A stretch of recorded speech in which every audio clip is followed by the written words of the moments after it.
আজ পর্যন্ত যত রকমের আচার খেয়েছি তার মধ্যে মনে হয় এই আচারের স্বাদটা একটু অন্যরকম।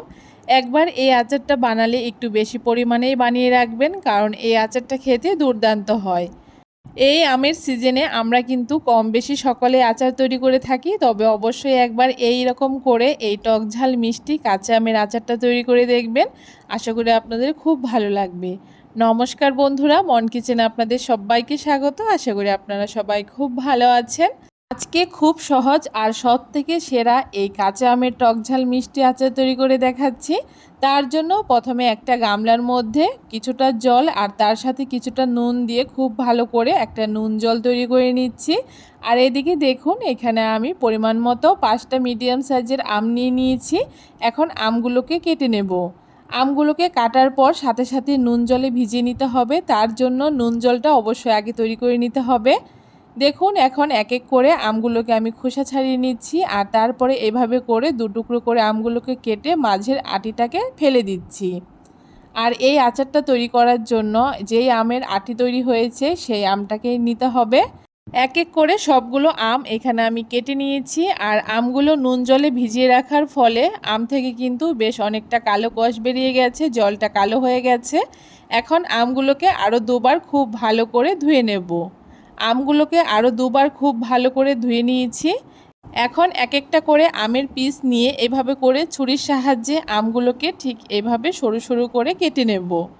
আপনারা চাইলে আমগুলোকে এরকম সরু সরু করে দা দিয়েও কেটে নিতে পারেন। আপনাদের যেভাবে সুবিধে হয় আপনারা আমগুলোকে ঠিক সেভাবেই কেটে নিতে পারেন।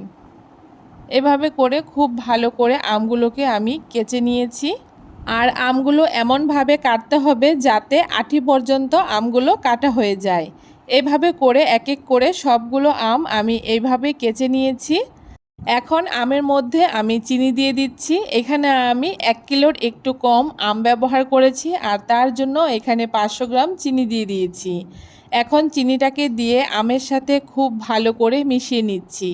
এভাবে করে আমটাকে চিনির সাথে মিশিয়ে নেওয়ার পরে আমটাকে ঢাকা দিয়ে রেখে দেব আমি 2 থেকে 3 ঘন্টার জন্য।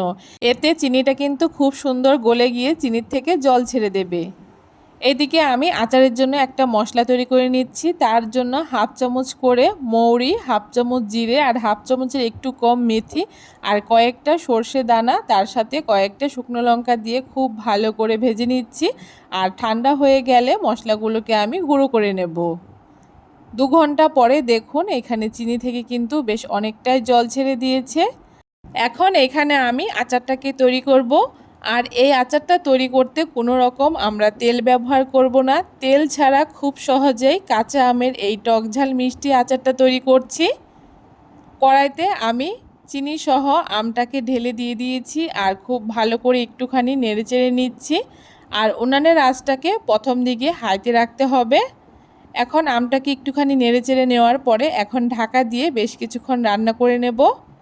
দেখুন, বেশ কিছুক্ষণ ঢাকা দিয়ে রান্না করে নিয়েছি। এখন ঢাকাটাকে খুলে দেখুন চিনি থেকে কিন্তু আরও বেশ কিছুটা জল ছেড়ে দিয়েছে। এখন মিডিয়াম আঁচে এই আচারটাকে বেশ কিছুক্ষণ জাল করে নিতে হবে। এখন এখানে আমি কালারের জন্য এখানে কিছুটা শুকনো লঙ্কার গুঁড়ো আর কিছুটা হলুদ গুঁড়ো দিয়ে দিয়েছি। আর পরিমাণ মতো সামান্য একটু নুনও ব্যবহার করেছি। এখন খুব ভালো করে এভাবে করে আবারও বেশ কিছুক্ষণ আচারটাকে আমি রান্না করে নেব। আচারটা বেশ কিছুক্ষণ রান্না করে নেওয়ার পরে যখন দেখতে পারবেন আমগুলো খুব সুন্দর সেদ্ধ হয়ে গেছে আর আমের টুকরোগুলো একদম স্বচ্ছ হয়ে গেছে, তখন কিন্তু উপর থেকে কিছুটা ভাজা মশলার গুঁড়ো দিয়ে দিচ্ছি। আর ভাজা মশলার গুঁড়োটা দেওয়ার পরে আচারটা কিন্তু কোনো রকমভাবেই হাতা কিংবা খুন্তি দিয়ে নাড়া যাবে না। কড়াইটাকে ধরে ঠিক এইভাবে করে একটুখানি ঘুরিয়ে দিতে হবে। আর এই সময় যদি আমটাকে একটু খুন্তি দিয়ে নাড়ানো হয় তাহলে কিন্তু আমগুলো ভেঙে যাবে, কারণ আমগুলো কিন্তু এই সময় সেদ্ধ হয়ে গেছে। বেশ কিছুক্ষণ আমটাকে আমি রান্না করে নিয়েছি আর আচারটা কিন্তু আমার একদম তৈরি হয়ে গেছে। এখন নামানোর আগে উনানের আঁচটাকে বন্ধ করে দিয়ে উপর থেকে 2 চামচ মতো ভিনিগার দিয়ে নেড়েচেড়ে নিচ্ছি। আর ভিনিগারটা দেওয়ার কারণে কিন্তু আচারটা বেশ অনেক দিন পর্যন্ত ভালো থাকবে। আচারটা আমার তৈরি হয়ে গেছে, এখন নামিয়ে ঠান্ডা করে নিচ্ছি। আর আচারটা ঠান্ডা হয়ে যাওয়ার পরে একটা প্লেটের মধ্যে আমি তুলে নিচ্ছি। আর আচারগুলো কতটা সুন্দর হয়েছে দেখতে আপনারা দেখে নিশ্চয়ই বুঝতে পারছেন। আর এই আচারের একদম ভেতর অবধি রসটা কিন্তু খুব সুন্দর ঢুকে গেছে।